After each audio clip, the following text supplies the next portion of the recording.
Isang makabuluhang pakikiisa para sa Linggo ng Kabataan 2026 sa Barangay Santa Lucia, Magarao, Camarines Sur.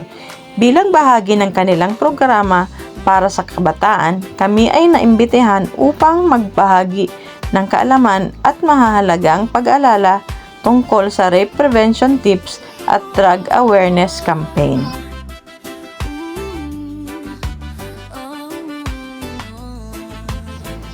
Si Police Master Sergeant Salve A. Sanico ang nagbigay ng lecture tungkol sa rape prevention tips kung saan tinalakay ang kahalagahan ng pagiging mapanuri, pag-iingat sa sarili, pagtatakda ng personal boundaries at agarang paghingi ng tulong kapag may naranasang pang-aabuso o anumang sitwasyong naglalagay sa panganib sa kanilang kaligtasan.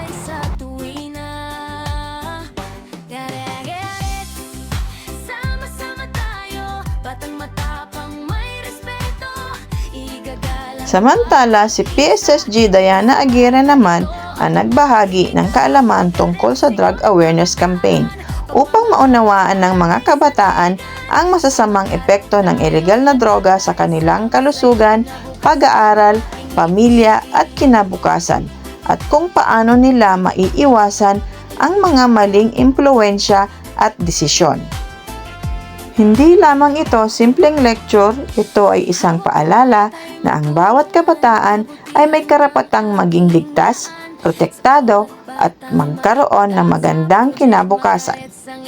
Maraming salamat Barangay Santa Lucia, Magarao sa inyong imbitasyon at sa pagbibigay ng pagkakataon na makasama namin ang inyong mga kabataan ngayong Linggo ng Kabataan 2026. Sa ating mga kabataan, maging matalino sa desisyon, matapang na magsabi ng hindi, umiwas sa droga at higit sa lahat, pahalagahan at protektahan ang inyong sarili.